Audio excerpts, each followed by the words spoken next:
Ito pong aming dalangin sa pangalan ni Jesus. Luke 23, 1-5. Tumayo ang buong kataas-taasang kapulungan ng mga Hudyo at dinala si Jesus kay Pilate. Siya ay pinaratangan nila ng ganito: napatunayan po namin na inililigaw ng taong ito ang aming mga kababayan. Napatunayan namin na inililigaw ni Jesus ang aming mga kababayan. Yan ang paratang nila.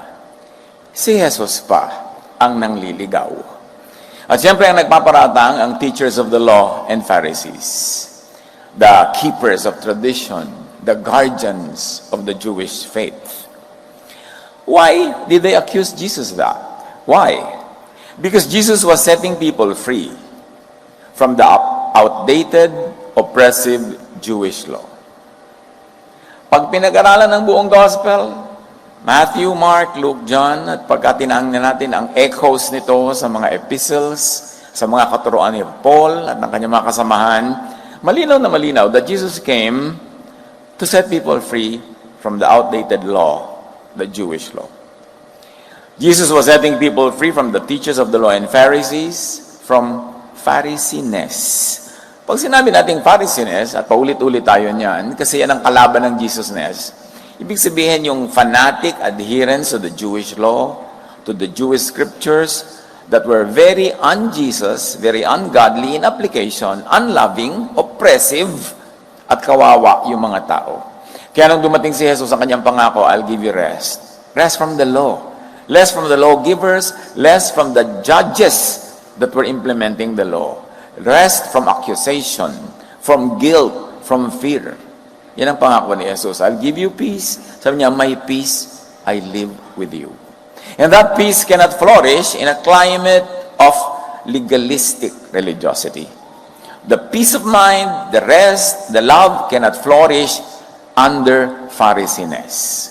Kaya main mission ni Jesus to set people free from the rigid religiosity that was the tradition in Israel. Jesus was setting people free from traditional Jewish boxes and doctrines, the traditional interpretation of Scripture. And this was clear, hence the investigations. Kaya siya sinakdal. Nililigalig daw niya, ginugulo at nililigaw ang bayan. Si Jesus ang way. Dapat yung kabaligtaran niya ang ligaw. Pero kinukuha niya mula sa kaligawan na daan, patungo sa tamang daan, sa kanyang truth, way, and life, at siya pa ngayon ang tinatawag na nangliligaw. Matthew 15:2. Sabi ng mga mahilig sa law, bakit nilalabag ng mga alagad mo ang mga katuroang minana natin sa ating mga ninuno? Why break our old doctrines? Our old traditions, our scripture, and our interpretation and application of those scriptures. Clear kasi sa kanila na hindi na ini-implement ni Jesus sa kanyang mga disciples yung rigid ritual laws of Israel, the rigid ceremonial and cleanliness laws of Israel.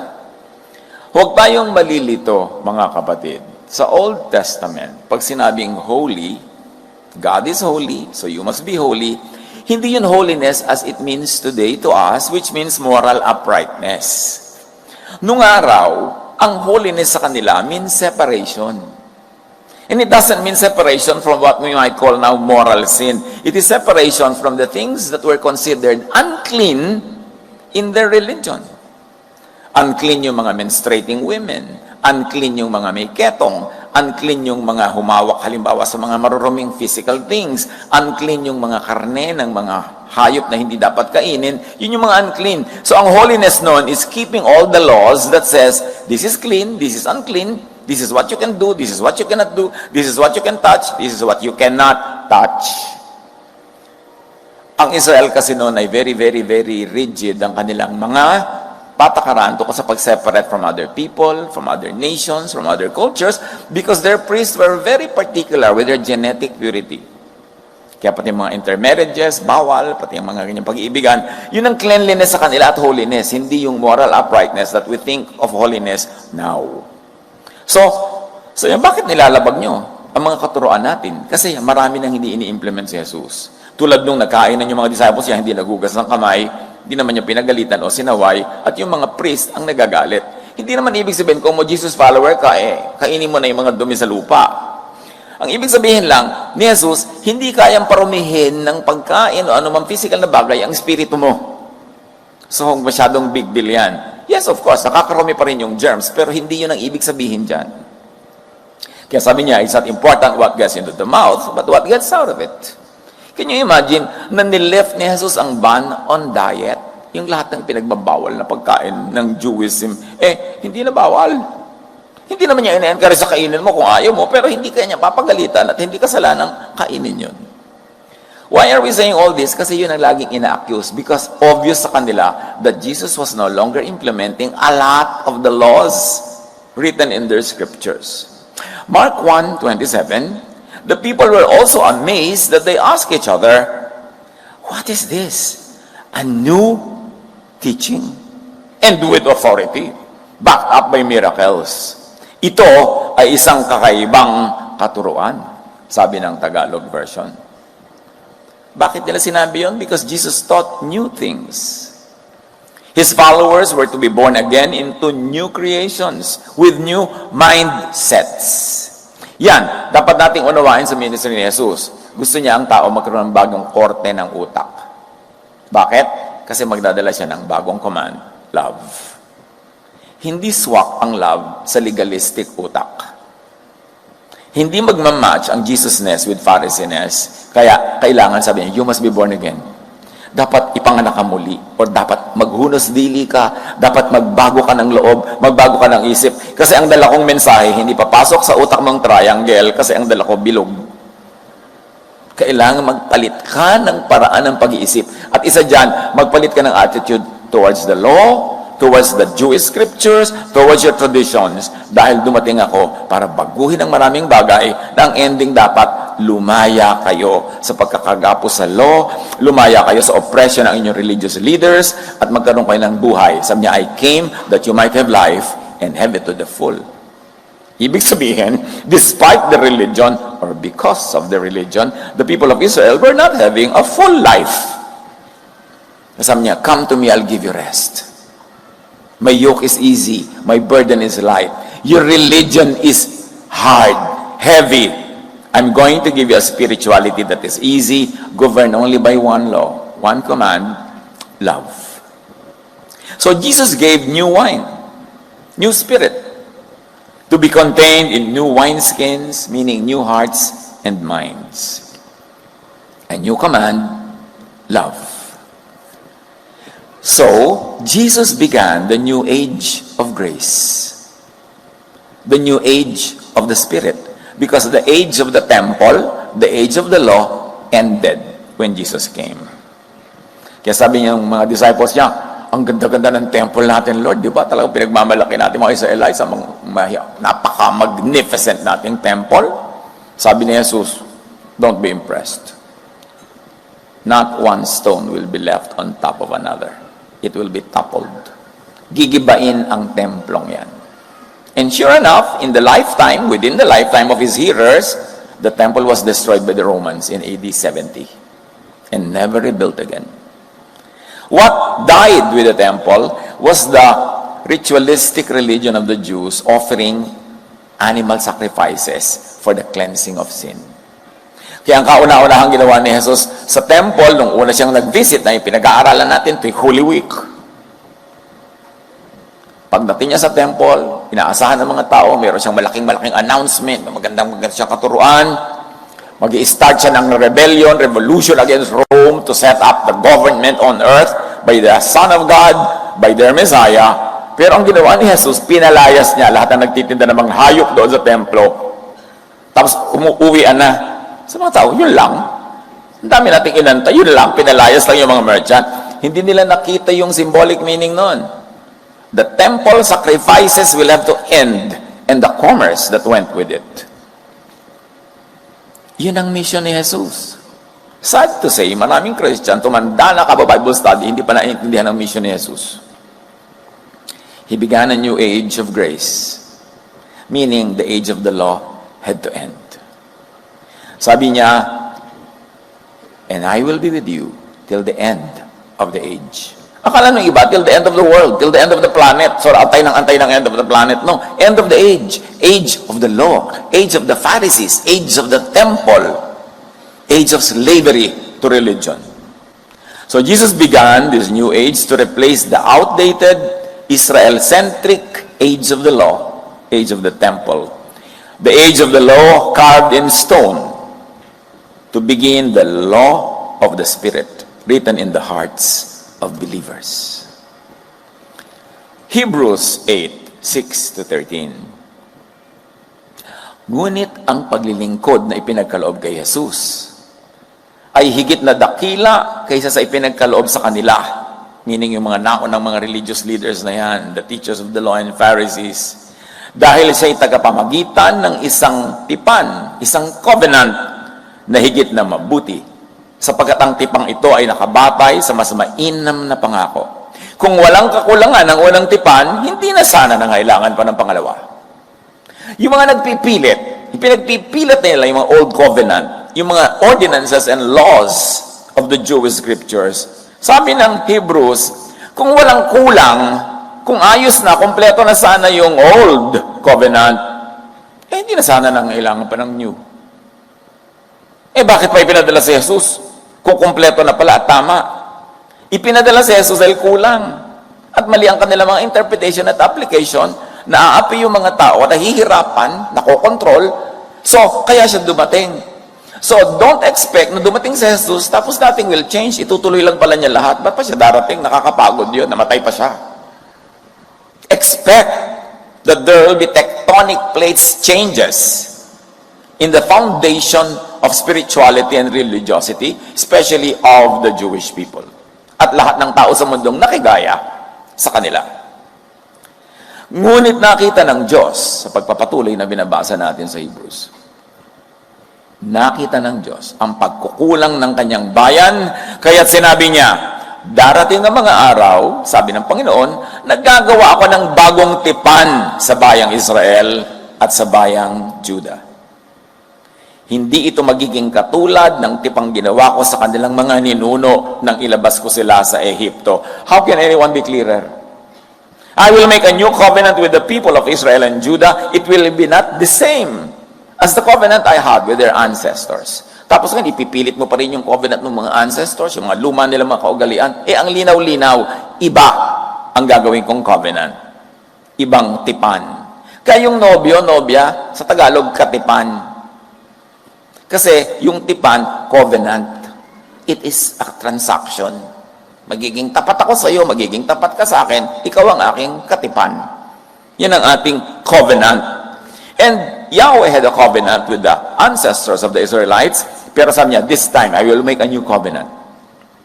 Kasi hindi kayo naging tapat sa dating usapan. Cancel na yan. Meron na lang bagong usapan. Yung mas madaling yung masunod. At ang katipan na yon ay dala ni Jesus at ang kanyang kumanda isa lang, love. Dinala niya ang grace ng Diyos, undeserved kindness, undeserved gift of forgiveness, acceptance, and love. Dati, sa lumang tipan, dapat deserve mo, i-earn mo, sundin mo, gawin mo. Pero wala namang makasunod ng all the law all the time. Everybody failed. Everybody was a miserable failure, and it was capitalized on by the temple by making the people bring endless streams of offerings. Naging negosyo. Napagsamantalahan ng mga tao, wala na silang makain na diet kasi ino-offer nila lahat as burnt offerings yung mga karne, lalo yung mga mahihirap. Kaya pinalaya si Jesus, tama na yan. I'm here, once for all, to be the sacrifice. Believing in the sacrifice of Jesus, believing in Jesus and in His ministry to save people from the law, from the punishment of the law, and from having to make sacrifices themselves, believing in that is your salvation. It's clear. Tapos sabi sa pagpapatuloy, sapagat hindi sila naging tapat sa pakikipagtipan sa akin. Hindi naman nakaya ng Israel, hindi naman sila naging tapat sa Diyos. Papalitan na lang natin ang usapan. I-update natin ang usapan. Kaya sabi ni Jesus, I came to fulfill the law. Hindi ibig sabihin, i-repeat after me lang niya yung law, kokopyahin lang niya verbatim, i-implement lang niya as usual. No, ang fulfillment ni Jesus sa law is a reinterpretation of it. an updating of its meaning, and sometimes outright destruction of the law to replace it with a new one. Sabi, sapagkat hindi sila naging tapat sa pakikipagtipan sa akin, kaya't sila'y aking pinabayaan. Ganito ang gagawin kong tipan sa bayan ng Israel pagdating ng panahon, sabi ng Panginoon, itatanim ko sa kanilang pag-iisip ang aking mga utos. Di ba ang utos nakauka sa bato? At pagkatapos iuka sa bato, isinulat nila sa mga scrolls. Sabi ng Panginoon, forget na yan. Itatanim ko na lang sa isip nila aking mga utos. Yung USB, papasok na lang sa'yo ganyan. Diretso na sa'yo. Hindi na dadaan sa mga pare na sa saring interpretation ng ginagawa, ng ending, marami silang tubo. Ng ending, nakawawa ka, nakontrol ka. Sabi niya, idediretso ko na sa mga tao. Paano mangyayari yon? Kaya age of the spirit na eh. Isusulat ko sa kanilang puso. Nakita niyo yung poetry nito kasi nakasulat sa bato. Dala-dala ni Moses yung bato. At nung makita ni Moses na yung mga tao very disobedient, ibinato niya yung bato nagkabasag-basag, ipinaulit tuloy sa kanya manually. Ako ang kanilang magiging Diyos, hindi ang kanilang mga religious leaders, hindi ang kanilang relihiyon, at sila ang aking magiging bayan. Hindi na nakasulat sa kung saan-saan, isusulat sa budhi, sa puso, sa konsyensya. Yung iba natatakot dyan, ay, paano yan? Baka mawala na ng kontrol, baka mga tao magwala, magkalat, magkasala. Minamaliit nyo ang kayang gawin ng Holy Spirit. Sa palagay nyo, mas kaya nyong kontrolin with your written law sa mga tao kaysa sa kung Holy Spirit ang kumikilo sa puso ng bawat isa. Anong ibig niya sabihin? Hindi kaya ng Holy Spirit na turuan ang mga tao? Kailangan bantayan ng kapwa-tao? It's an insult to the majesty of the work of the Holy Spirit. Na pag sinabi mong under the Spirit na, hindi na under the law, ang iniisip mo magkakasala ng todo-todo na walang habas. That's an insult to God. Hindi na kailangang turuan ng isa't isa, sabihing, kilalanin mo ang Panginoon, sapagkat ako'y makikilala nilang lahat mula sa pinakaaba hanggang sa pinakadakila. So, the teaching about God had been democratized. It's no longer the province and the exclusive province of priests and teachers and specialists. Sapagkat patatawarin ko ang kanilang mga kasalanan. Tanda nyo, patatawarin ko yung mga kasalanan. Ang dami nyong law, hindi nila nasunod, inuusig nyo, kinokonsensya nyo, binablockmail nyo. Patatawarin ko na lang sila nang wala kayong maisumbat, nang makalaya sila. Patatawarin ko ang kanilang mga kasalanan at ito pa, kalilimutan ko na ang kanilang mga kasamaan. Kinalimutan na ng Diyos, natatandaan pa ng Pharisee. Kinalimutan na ng Diyos, natatandaan pa ng Bible study leader mo. In fact, lagi ka pang pinaparinggan. Daig pa niya ang Diyos. Nang sabihin ng Diyos ang tungkol sa bagong tipan, listen, pinawalang bisa na niya ang una. Nung ibinigay ng Diyos ang New Covenant, canceled na yung old. Tapos ngayon ang umiiral sa 99% of Christian churches, yung old. Ayaw intindihin itong tinuturo dito. Gusto kasi ng mga religious leaders yung old, yung ang daming batas, kasi lagi ka nahuhuli. May authority sila kasi lagi silang may in-implement. Lagi ka namang broken, lagi kang kawawa. It empowers them. The law empowers the people who were trying to implement the law. Sabi niya, nang sabihin ng Diyos ang tungkol sa bagong tipan, pinawalang bisa na niya ang una. At anumang nawawala ng bisa ay naluluma at malapit nang mawala. Ezekiel 36:26, and I will give you a new heart, and I will put a new spirit in you. I will take out your stony, stubborn heart and give you a tender, responsive heart. Panahon pa ni Ezekiel yan, hindi pa dumadating si Jesus. Yan ang gusto mangyari ng Diyos. Sobrang tumigas ang puso ng mga Israelites na ito dahil sa law. Dahil sa pagmamalaki nila na sila lang ang mahal ng Diyos, sila lang ang paborito ng Diyos, sila lang ang favored, ang yabang-yabang na nila, nilalait nila lahat ang lahi. Yung mga relihiyoso, kanya-kanya ng mga ranggo, pataasan ng pride, usigan ng usigan, batuhan ng batuhan. Sabi, papalitan ko na lang ang puso nyo naging bato. Lalagyan ko ng heart of flesh para kayong maging maawain, maibigin. Pag wala pa sa new covenant in love ang grace, matigas ang puso. Paano nyo malalaman kung nag-ahari na sa puso ng mananampalataya yung love and grace? Hindi matigas ang puso. Pero oras na matigas ang puso, kayang-kayang manakit ng kapwa. Kayang-kayang mag-judge, kayang-kayang magparusa. In fact, gusto nila maparusahan yung mga hindi nila gustong tao. Ibig sabihin lang nun, hindi pa nag-ahari sa kanila ang Espiritu ni Jesus. Kahit bumubula ang bibig nila, kakakanta ng Jesus. Hindi pa totoo.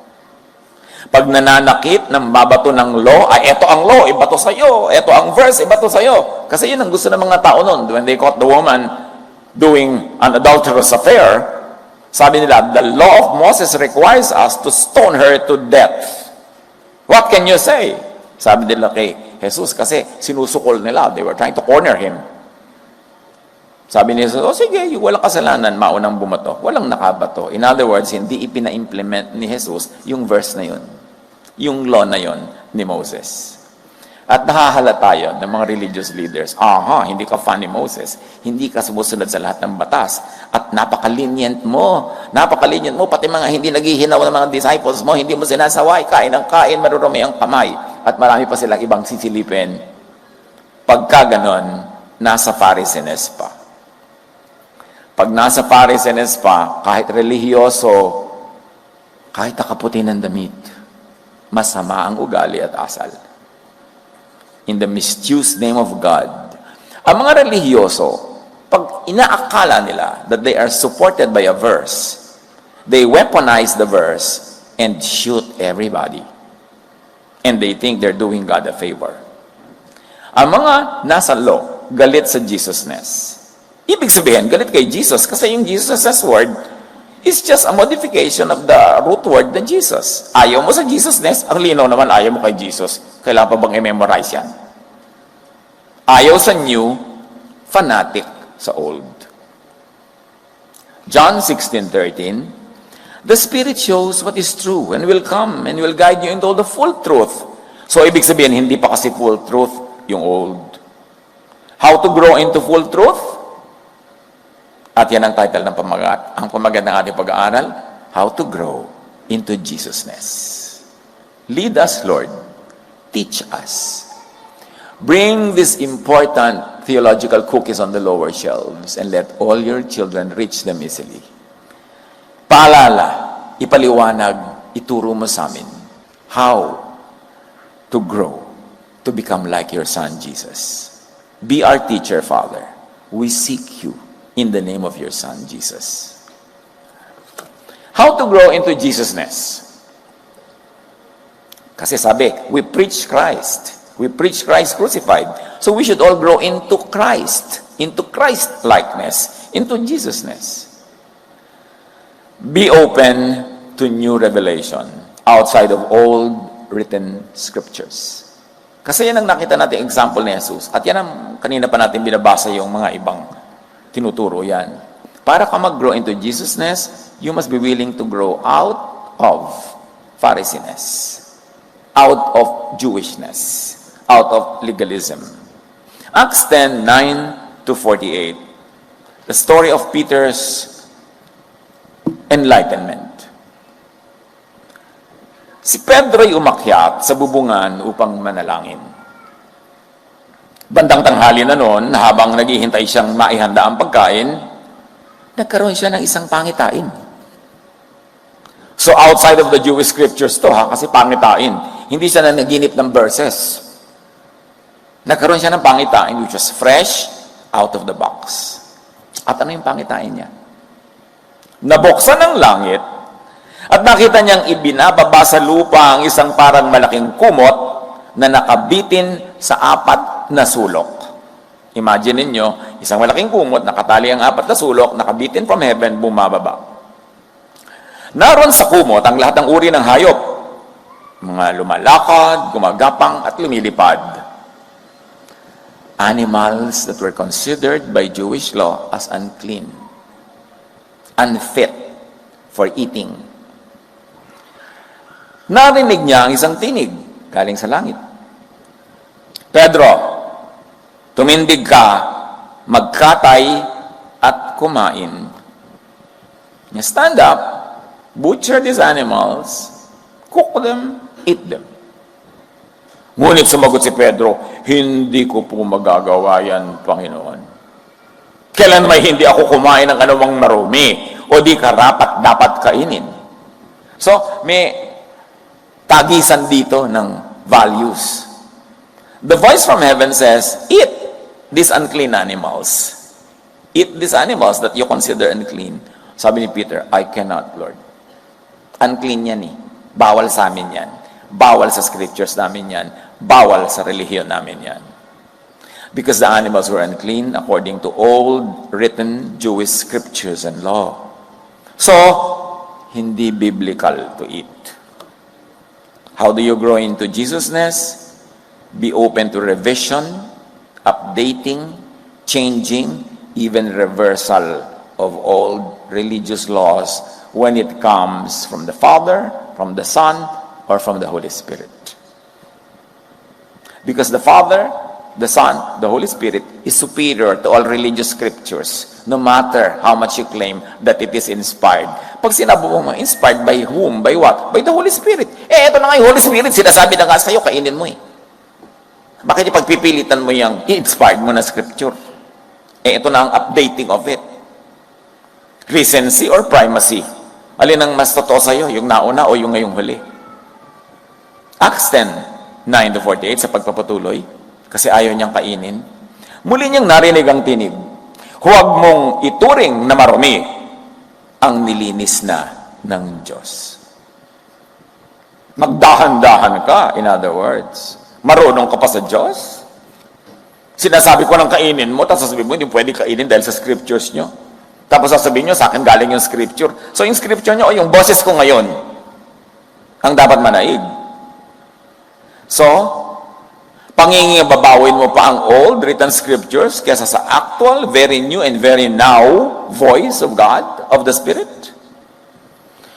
So, ang nalaman natin dito, all along, narurumihan sila doon. Yung pala, sabi ng voice from heaven, malinis na ang dating itinuturing yung marumi.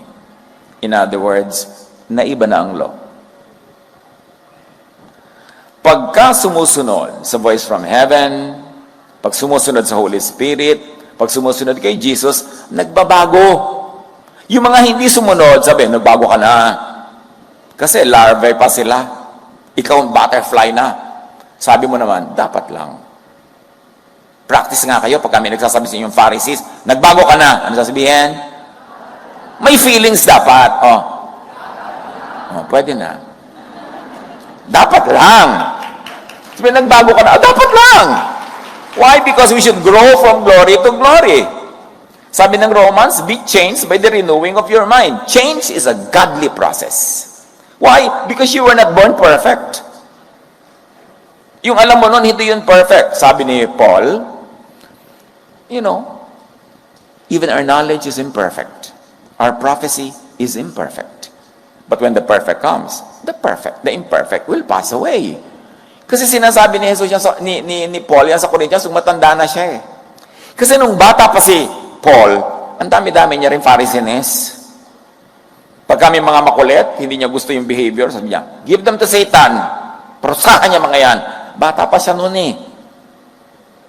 Ang dami-dami rin niyang mga kafarisihan, pinagmamalaki pa nga niya, I was the foremost of Pharisees. I grew up at the feet of Gamaliel. May ganun. Kung may Pharisees sa inyo, wala, nanghihigit pa sa akin. Mas mahigpit ako nung kahit kanino. Sabi niya, kaya siya I allow no women to speak in church. Kanya galing yun eh. Tapos, ang dami-dami niyang ganito, ganyan-ganyan. Lahat ng mga kasama niya sa ministry, nakalaban nga niya eh. Bata pa kasi siya noon.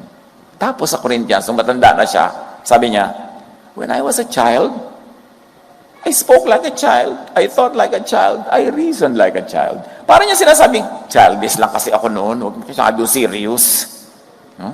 But when I'm a man, I have become a man, sabi ni Paul, I give up childish ways.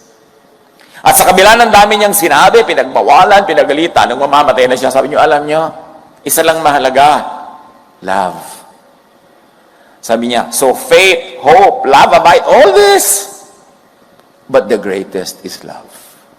Sabi ni Paul, even if I delivered my body to be burned as an offering for you, for others, for God, I gain nothing if I have no love. If I gave away everything I have, I gain nothing if I have no love. If I know all knowledge, all prophecy, if I speak all the tongues, but I have no love, I am nothing. Kaya sabi niya, love is the greatest. Makinig kayo sa matandang tao, looking behind his career, his ministry, and all the things he had done when he was still a child in his faith, and now that he's a grown-up man, sabi niya, love na lang. Ulitin niyo nga, with feelings. With feelings palalong. Yun. Learn from Paul. You know why Paul can say that? Pinagdaanan niya lahat eh. Dumaan na siya sa lahat ng pagiging mahigpit. Pero at the end of his life, he realized, love na lang. Parang si Solomon, at the end of his life, sabi niya, kung okay, aral lang aral, tigilan niyo, kakapagod lang yan. Just fear God. Yung fear na hindi natatakot sa Diyos. Ibig sabihin, surrender ka sa God's wisdom, sa God's will, sa God's way. Huwag ka na mag-theology dyan, nakakapagod, mag-aaway lang kayo, magbubugbugan lang kayo dyan, dahil iba-iba kayo ng mga theology. Kaya balik ka kay Paul, love na lang. Because God is love, Jesus is love, those who are in God, live in God, and therefore you live in eternity, because God is eternal. So, pag may nagsabing, nagbago ka na, anong sagot? Dapat lang. With love, ha? Hindi yung dapat lang. Dapat lang. The voice from heaven, the Spirit was saying something that was the reverse of the Jewish scriptures and law. Sabi niya, kainin niyo lahat yan. Kaya kahit si Jesus, sinabi niya, it's not important what gets into the mouth, but what gets out of it. Yung mga nag-i-implement ng sobrang strict ng Jewish Sabbath, sabi ni Jesus, Sabbath was made for you. You were not made for the Sabbath. So huwag kayong magpaalila sa Sabbath. Kung pleasure nyo na magpahinga kayo. Pero ayaw nyo, gusto nyo mamasyal kayo. Because Sabbath was made for you, for your pleasure, for your happiness, for your benefit. Eh yung iba naman talagang magluluto lang, hindi makapagluto dahil Sabbath, bawal mag-work. Go hungry na lang. So, yun yung nakaka-oppress na pag-implement ng law. So how to grow into Jesusness? Treat the new teaching of the Spirit as authoritative over old written Jewish scriptures. 3 ulit na nangyari ito, yung sinabing kainin mo ito, at pagkatapos ay kaagad na inakyat sa langit, ang kumot na yon, 3 times means emphatic. It means sure. Talagang nangyari. Akala mo na malikmata ka lang, alam mo, guni-guni yan. No, 3 times inulit, sabi ng voice, eat. Ibig sabihin, be free. Hindi naman ibig sabihin na eat na kahit busog na busog ka, ayaw mo, ikakainin mo. Ibig sabihin, kung gusto mo, kainin mo, free ka. So how to grow into Jesusness? Do not be limited by religious scripture when the Spirit tells you otherwise. May bago ka ngayong guide, Spirit within you. Kaya sabi ni Jesus, the kingdom is in you. Wala doon, wala dyan, wala doon. In you. So, where do you search for God? Inwardly. You search for God in you. Because the kingdom is in you. You are the temple of the living God. Doon tayo kulang na kulang kasi sinasanay tayong hanapin siya doon, mag-pilgrimage dito, umattend doon, kasi akala mo doon mo mahahanap ang Diyos. Inilagay na nga sa puso mo. Sabi nga, itatanim ko na sa mga tao ang aking laws, itatanim ko na ang pagkakakilala sa akin. So, the greatest pilgrimage is inward, into you. Pinag-isipan pa ni Pedro ang kahulugan ng pangitain nang sabihin sa kanya ng Espiritu, tingnan mo, may 3 lalaki naghahanap sa iyo sa baba. Bumaba ka at huwag kang magkatubiling sumama sa kanila dahil ako ang nagsugo sa kanila. Anong context dito? Ang mga Jews never associated with Gentiles. Hindi sila pumapasok sa bahay ng Gentile, hindi sila nagpapapasok ng Gentile sa bahay nila. In fact, kung naglalakad sila sa kalsada at bahayan ng Gentile at yung anino ng bahay na yan ay nandun sa buong kalsada dahil sa angle ng araw, iikot sila sa malayo, they will never even allow their bodies to fall under the shadow of the Gentile's house. Itong nagdatingan, mga Gentiles. Backtrack tayo sa storya. Si Cornelius, a very prominent Roman officer who was living in Samaria, was very good to the Jewish people. Naka-assign siya doon, head ng colonizing army, pero ang bait-bait niya. Bigay siya ng bigay ng charity, ng food, mga tulong sa mga kawawang, mga kapuspalad. Dininig ng Diyos ang kanyang mga dasal at nakita ang kanyang mga kawang gawa. At may nagpakita sa kanyang anghel. Sabi niya, Cornelius, natutuwa ang Diyos sa'yo. Kumpletohin na lang natin ang kaalaman mo. Kasi ang dami mo nang ginagawang mabuti. Naniniwala ka sa Diyos. Pero buuin natin. Ilagay natin si Jesus sa consciousness mo. Magpapunta ka ng tao sa Joppa. May tao doon na ang pangalan ay Simon Peter. Ipasundo mo, papuntahin mo sa bahay mo. Tuturuan ka niya tungkol kay Jesus. Sabi nung nagpakita kay Cornelius. Kaya pinadala niya yung mga tao. Kung hindi nagkaroon si Jesus si Pedro ng vision about his animals that were now made clean, that he was now free to cross the line between what is clean and unclean, hindi siya sasama sa mga taong yon. Pero dahil naintindihan niya yung mensahe nung vision, na wala ng clean at unclean, wala ng Gentile at Jew, wala ng man o woman, old or young, lahat pantay-pantay na sa Diyos dahil kay Jesus. Nung sinundo siya, sumama siya. Sabi ngayon ng boses, may mga tao sa baba, padala ko yan, susunduin ka, sumama ka na. The men were Gentiles. Bawal sumama sa kanila, sabi ng Jewish scriptures and law. Clear yun. Pero sabi ng Spirit, go with them. Ako na ang nagsasabi sa iyo.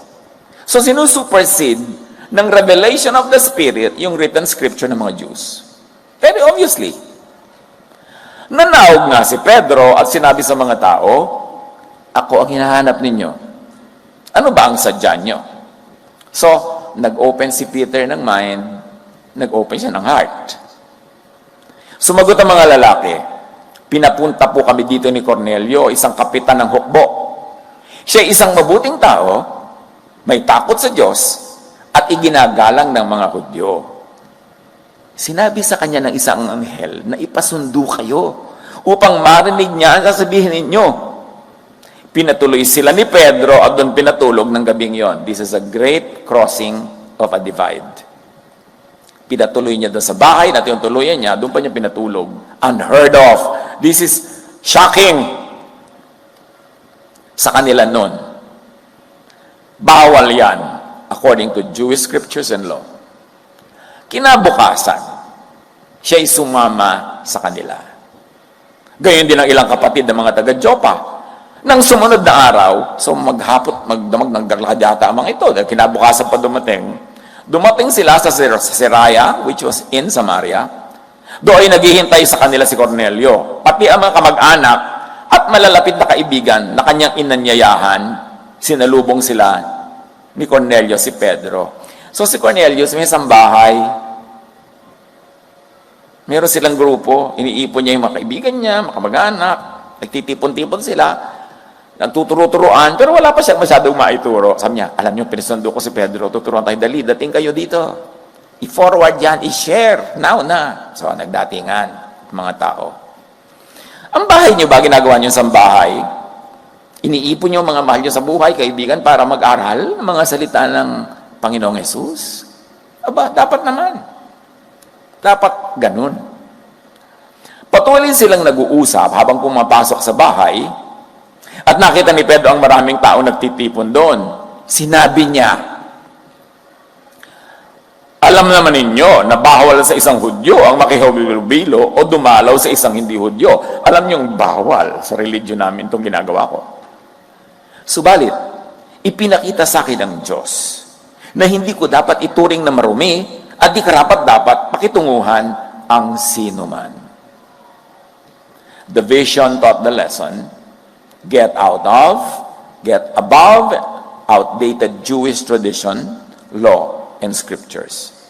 The lesson is clear. Kaya't nang ipasundo niyo ako sa pagpapatuloy, hindi ako nag-atubiling sumama. I never hesitated to go with these men.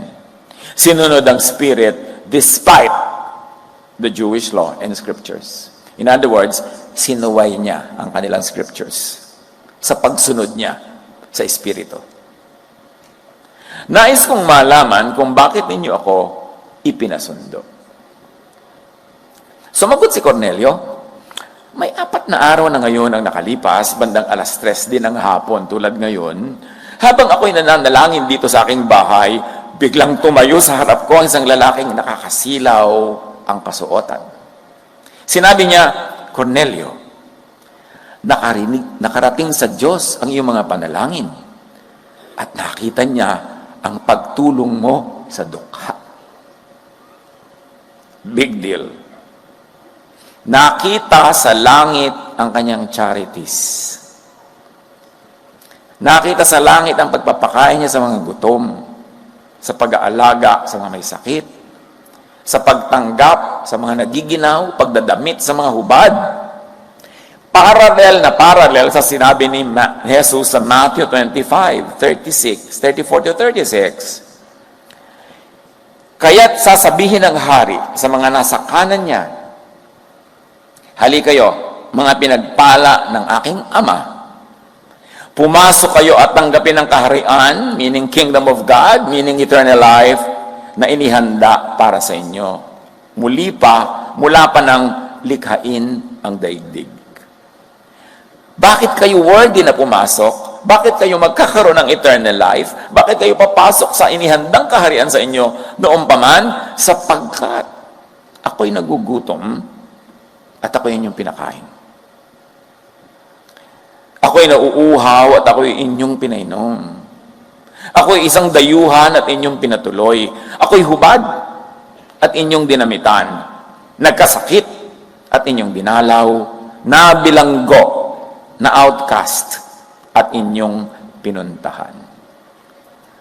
Ang linaw-linaw, bakit sila magkakaroon ng eternal life? Bakit sila papapasukin sa kingdom of God na inihanda nung paman? Hindi dahil sumunod sila na anumang religious prayer o anumang formula ng mga kung sino-sino mga religion.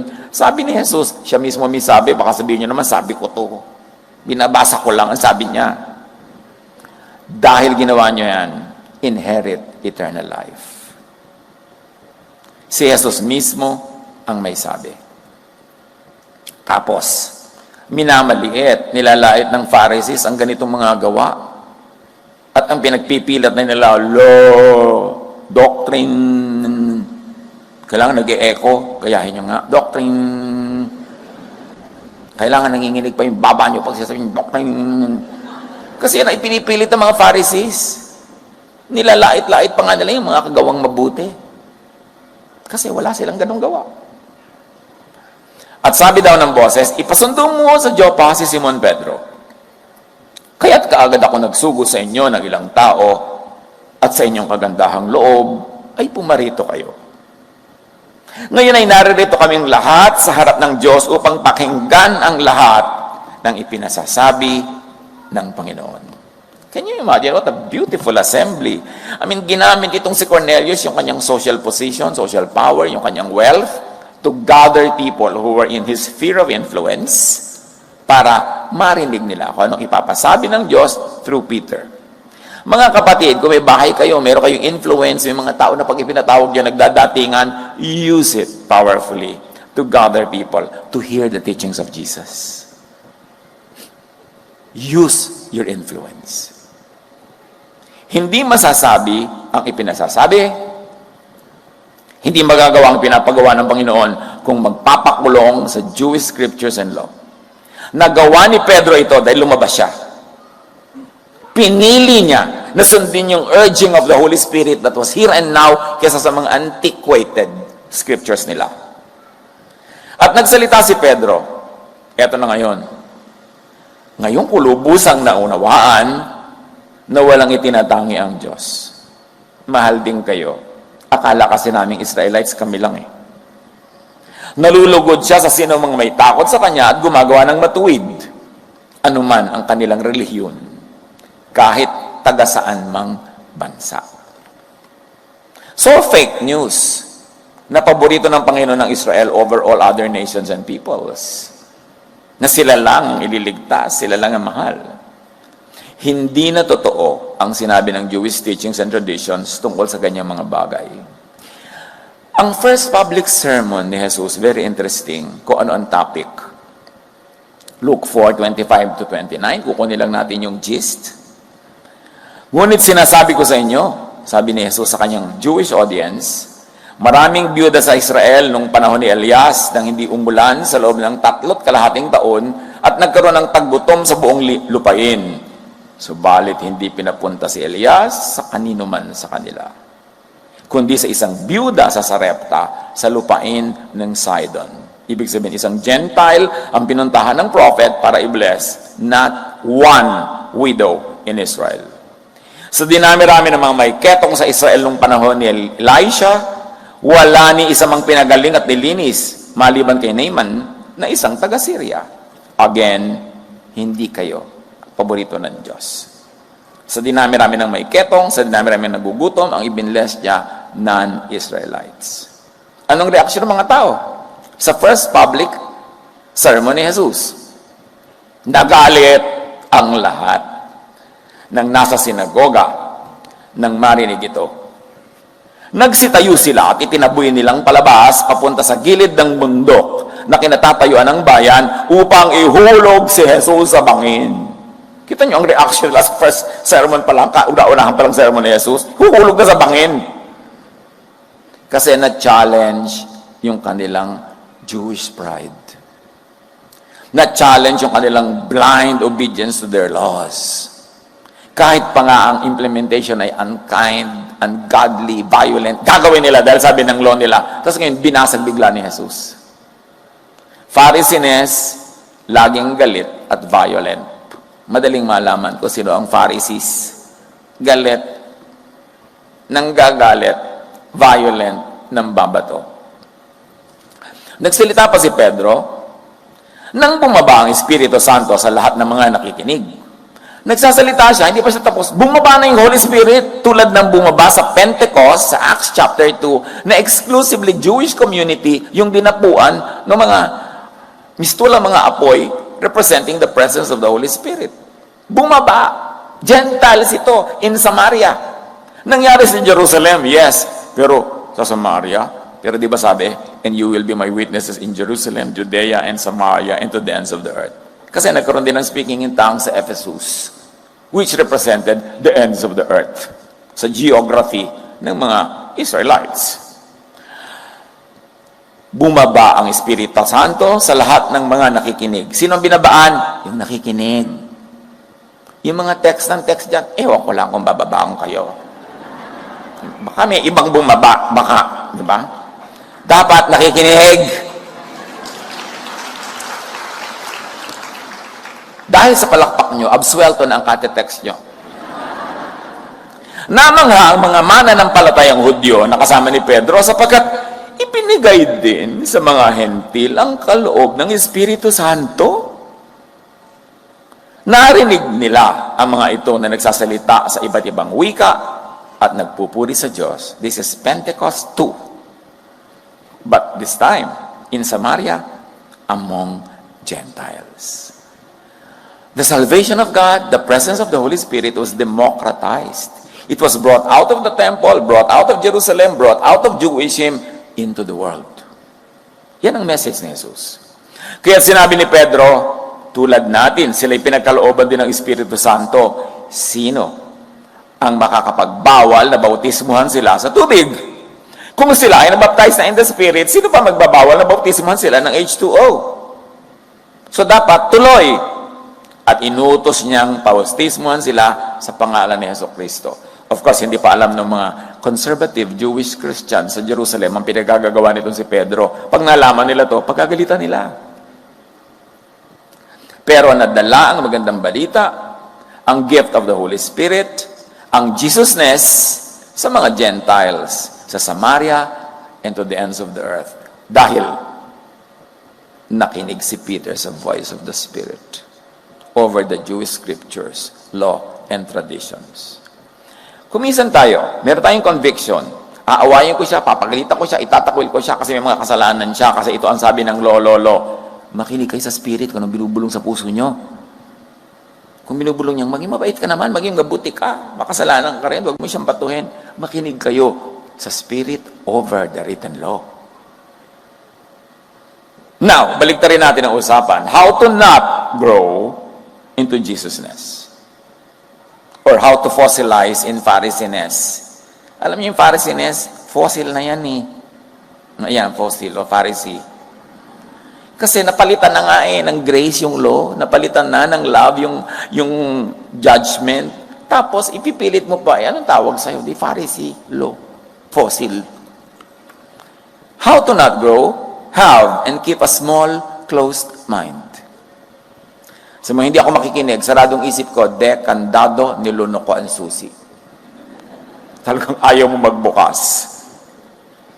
Religious fanatics, like the stubborn teachers of the law and Pharisees, and like the ordinary Jews, would not understand the new, liberating message of Jesus because they have become cast on their scriptures and the law. They have become set and dogmatic on their beliefs. They have become fossils. They made graven images and idols out of their scriptures, their traditions and dogma. Kunwari sila, sirain mo ang mga rebulto, sirain mo ang mga imahen. Pero sila, imahen naman nila yung verses. Imahen din nila yung mga scripture na yan, na halos sambahin na lang nila. At i-implement nila kahit un-Jesus, ungodly, unloving yung method. Ephesians 4:18, they are darkened in their understanding and separated from the life of God because of the ignorance that is in them due to the hardening of their hearts. A hardened heart, ignorance, is a very toxic brew. Ang bunga niyan, dark mind. 2 Corinthians 3:14, but the people's minds were hardened, and to this day, the day when the Corinthians was being written, whenever the old covenant is being read, the same veil covers their mind so they cannot understand the truth. And this veil can be removed only by believing in Christ, in Jesus, by extension, in Jesusness. Pag binabasa daw yung lumang kaurtusan, natatakpan ng mata ang isip ng nagbabasa. Nagkakaroon ng talukbong ng kadiliman, at ang kadiliman na ito ay maghahari sa kanyang isip at matatanggal lang pag nanalig siya kay Jesus, pag tinanggap niya ang pag-ibig ng Diyos through Jesus, pag naniwala siya sa grace and love, doon pa lang matatanggap yung takip, doon pa lang niya maiintindihan, ay oo nga no. Pero yung sobrang subscription to the law, to Pharisiness, nakakabulag, nakakadilim ng mata, nakakadilim ng isip. Corinthians ang may sabi niyan, hindi tayo. So mabuti pa sa uluhin nyo. Hanggang ngayon nananatili ang talukbong na yon habang binabasa nila ang lumang tipan. Yung mahilig sa lumang tipan, may talukbong. While and as long as they subscribe to the old covenant, maaalis lamang ang talukbong na yon sa pakikipag-isa kay Kristo. Sa Jesusness. How to not grow into Jesusness? Insist on your own outdated Pharisaic truth. Sige, pagpilitan mo. Para hindi ka mag-grow. Parang bonsai, para hindi mag-grow, itanim mo sa tansan. Ang liit-liit na gagalawan niya, paano siya lalaki? Ganon yung may mga Pharisaic na pananaw. Itanim mo sila sa Old Covenant na outdated na, pinalitan na ni Jesus. Job 17:4, you have closed their minds to understanding. May ganon. Kahit mga isa'y kakapapaliwanag, walang mangyayari kasi nakasara ang utak. Isaiah 44:18, ang mga taong gayon ay mga mangmang at hindi inuunawa ang kanilang ginagawa. Tinakpan nila ang kanilang mga mata at sinarhan ang isipan sa katotohanan. katotohanan, truth. Jesus is truth. Sabi niya, I am the way, the truth, and the life. An ignorant person's truth becomes his one and only truth. And he will demonize high Jesusness truths. Pag sinamba na niya yung kanyang version of truth, wala na siyang ibang tatanggapin. Sa psychology, sabi, our thoughts, if you think them over and over, and assign truth to them, pag inulit mo ng inulit ang iniisip mo at ginawa mo sa sarili mong yun ang truth, they become beliefs. Beliefs create a cognitive lens through which you interpret the events of your world. And this lens serves as a selective filter through which you sift the environment for evidence that matches up with what you believe to be true. Halimbawa, kung kinumbinsi mo na ang sarili mo na, ayan, end of the world na, convince mo na yon, yun ang truth mo. Kahit sa tasa ng kape, makikita, ayan, nag-end up ng world. Oh. Yung mga bula-bula dito, sinasabi sa akin, mag-end na yung world. Lahat na lang na mayari, konting lindol, ayan, end of the world na. Tumaas ang presyo ng talong, ayan, end of the world na. Kasi kinonvince mo ang sarili mo, mag-end of the world, lahat ng makikita mo, magsusupport doon sa belief mo. Pag sa shutdown ng utak mo sa iba, hindi sabi niya, may bula lang kasi hinalo mo, hindi end of the world dito. Demonic ka talaga, ba't ayaw mong maniwala? Ganon ang utak ng Pharisee. When the brain is primed by a certain belief to look for something, it shuts down competing neural networks. So you actually have a hard time seeing evidence to the contrary of an already existing belief. Pag naniwala ka na demonic tong taong to, kahit anong gawin niya, demonic ang basa mo doon. Uy, namimigay siya ng mga gamot sa may sakit. Demonism yan. Dapat hayaan niya mamatay. Di ba? Yung pag may convince ka na masama ang mother-in-law mo, kahit binibigyan ka ng mainit na lugaw, lason to. Nilawayan niya to. Bakit? Convince ka na kasi eh. Yun na ang makikita mo lang na katotohanan. Tatanggihan mo yung iba that tells you wrong. That says you're wrong. Sinasabi ng psychology. Science yan. Social science. That's why people who are depressed see a more depressing world. Kasi depressed ka na eh. O bakit ka depressed? Kasi may sakit yung artistang paborito ko. Magkakasakit na tayong lahat. Convinced ka na eh. It's also why you are so convinced that your view of the world is the truth. What most people don't realize is that they are participating in creating their own version of the truth. Kaya may yung kwento-kwentuhan, yung masama itong tao, mabuti ang tao, pinipili mo na lang yung nakakapagpasama sa gusto mong pasamain. Kahit makakirinig ka ng mabuti, hindi mo isasali sa kwento yon kasi ang gusto mo lang yung susupport doon sa belief mo. Kaya kita mo yung intelligent person eh.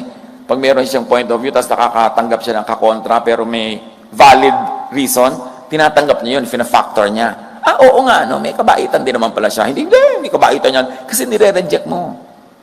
Yun ang pagkakaiba ng matalino at ng mangmang. Yung matalino, tumatanggap ng mga idea kahit kontra sa pinaniniwalaan niya. Basta't may evidence of truthfulness. Matthew 7:6, sabi ni Jesus, o yung mga katuruan na yan, mag-iingat kayo kung kani-kanino isinishare. Kaya lang ngayon kasi ang daling i-share eh. I-click mo lang, share na. Sabi niya, don't give to dogs what belongs to God. They will only turn and attack you. Don't throw pearls down in front of pigs. They will trample all over them. Huwag kayong magtuturo ng matataas na karunungan sa dogs and pigs. Ganun lang kasimple yun. Hahabulin ka ng aso at kakagating ka. Yung mga baboy naman, bibigyan mo ng pearls, ang gusto nun kaning baboy, magagalit yon pag tatatadya ka niya yung palaga magkadurog-durog, tapos kung pwede ka niyang kakagating ka kasi akala niya kaning baboy ka. Si Jesus ang sabi niya na, don't give to dogs what is holy. They will only turn and attack you. Hindi maa-appreciate ng mangmangang karunungan, magagalit siya sa iyo. So, nag-iingat ka rin kung sino-sinong pinagsasabihan. Hearing comes into open ears and minds. Faith moves mountains. Faith makes things happen. And faith comes from hearing, sabi ng Romans 10:17. That's why it's important to listen. Kaya't ang pananampalataya ay bunga ng pakikinig, At ang pakikinig naman ay bunga ng pangangaral tungkol kay Kristo. Pangangaral ito ng Jesusness. Revelation, messages, guidance, enlightenment, conviction, and inspiration are received from God, from the Spirit, from heaven. Hindi na pag-aaralan ang matataas na espiritual na bagay. Ito'y ipinagkakaloob ng Espiritu. Hindi ito pinag-aaralan, kundi natatanggap. Sino ang tatanggap? Yung bukas ang tainga. Bukas ang puso, bukas ang isip. Pag nakabukas ka, hindi mo problemang maintindihan. Ang magpapaintindi, yung Espiritu. Ang itanong mo lang sa sarili mo, nakabukas ba ang isip mo? Science suggests that consciousness originated in the universe and that our brains are separate from it. The brain serves as an antenna that receives information and consciousness. In matter of the spirit, the mind is not a thought factory, but the mind is a receiver of thought, of consciousness from above. Ang isip ay hindi factory ng iisipin. Ito ay receiver sa mga kaisipan na nagmumula sa kataas-taasan. Kaya ang matataas na karunungan ay hindi na pag-iisipan o na pag-aaralan, ito'y natatanggap lang pag ipinagkakaloob.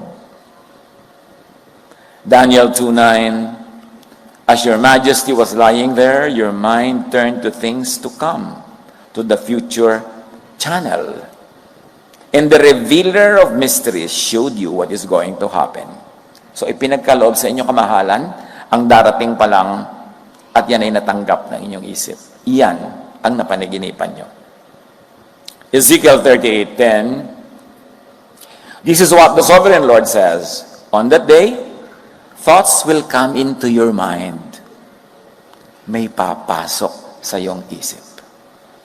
Hindi mo i-imbentohin ang thought, hindi mo ipoproduce, i-open mo lang ang mind mo. Dapat open to God and open to His Spirit. Hindi sa Pharisees. Meron dyan open nga, pero sa Pharisees. So yun ang pumapasok sa utak nila. Matthew 1:20, ngunit habang pinag-iisipan ito ni Jose, yung nakita niya, pregnant si Mary, pero wala pa naman nangyayari sa kanila, so bakit ganyan? Pinag-iisipan niya, ano kayang gagawin ko dito? Nagbukas ng isip siya dahil siya ay nag-iisip. Nagpakita sa kanya sa panaginip ang isang anghel ng Panginoon. Sinabi nito sa kanya, Jose, anak ni David, huwag ka matakot, napakasalan si Maria, sapagkat ang sanggol na dinadala niya ay mula sa Espiritu Santo. So, ibinigay sa kanya ang dapat isipin, kasi siya ay nag-iisip. Saan niya i-imbentuhin yung katotohanan na yun? Galing yun sa kataas-taasan. Pero dahil nag-iisip siya, nakabuka yung isip niya, pinasok ng thought na gustong ibigay sa kanya ng Diyos. Luke 24:45, then He opened their minds so they could understand the scriptures. You see, God opens your mind to understand truth. Pag kumakatok ang Panginoon, magbukas ka. Huwag kang magmatigas. Today, when you hear His voice, do not harden your heart as in the rebellion. Open your heart of flesh, your heart that is soft, kind-hearted, loving. Understanding spiritual thing is given, it is a gift. Ang kaliwanagan ay kaloob. Paano kung ang shepherd ay walang kaloob, kaliwanagan? Paano kung ang shepherd ay bulag? Paano ang shepherd ay Pharisee? Call me Luigi. Dapat yan ang tawag sa'yo. Lugi ka. Pagka ang shepherd mo, bulag at Pharisee, itatali ka sa law, iko-condemn ka, kawawa ka naman. Matthew 15:14, sabi ni Jesus, stay away from those Pharisees. They are like blind people leading other blind people, and all of them will fall into a ditch. Huwag ka sunod na sunod. Kumalas ka. 1 Corinthians 2:10, these are the things God has revealed to us by His Spirit, not by written scriptures, by His Spirit. All along, ano ba ang tinutumbok natin dito mga kapatid? Yes, may truth ang written scripture, syempre, pero hindi lahat ng truth nandun. Marami kang truth na makikita outside of it. led by the Spirit. Susuriin mo lang siyempre dahil meron din naman bad spirit, baka yung nabubulong-bulong sa'yo. So dapat marunong ka ng Jesus filter. Kilala mo si Jesus, alam niya yung teaching niya. So pag may dumadating na bulong-bulong sa'yo, nasasala mo. Acceptable ba ito kay Jesus? Is it within the frame of Jesus-ness? If it is, then I will obey it.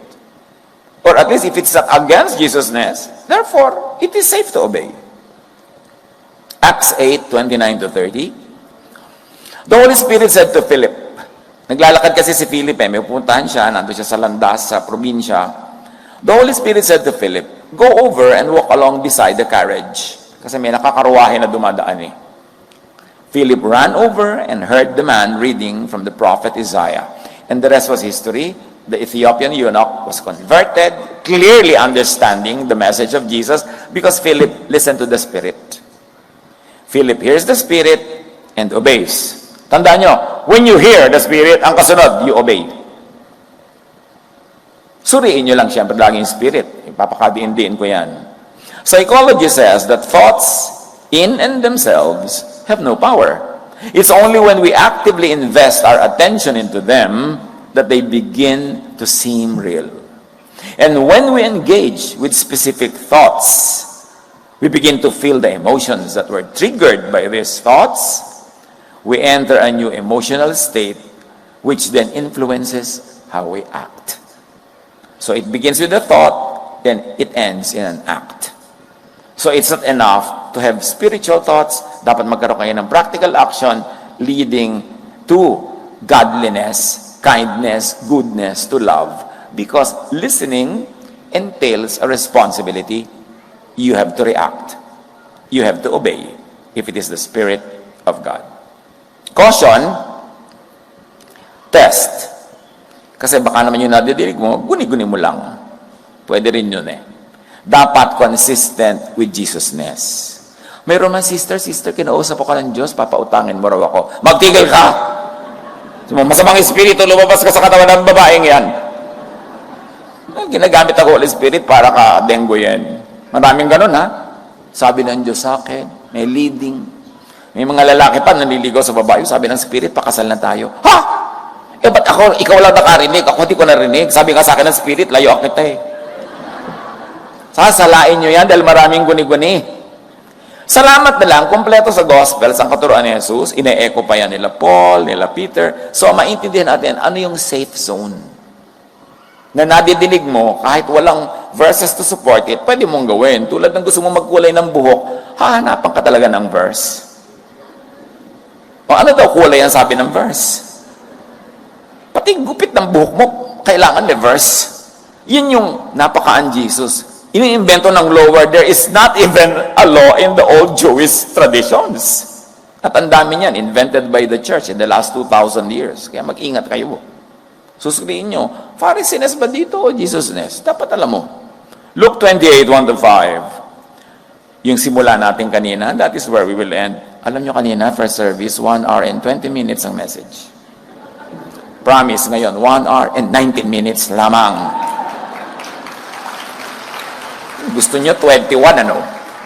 Luke 23, 1-5. Tumayo ang buong kataas-taas ang kapulungan ng mga Hudyo at dinala si Jesus kay Pilate.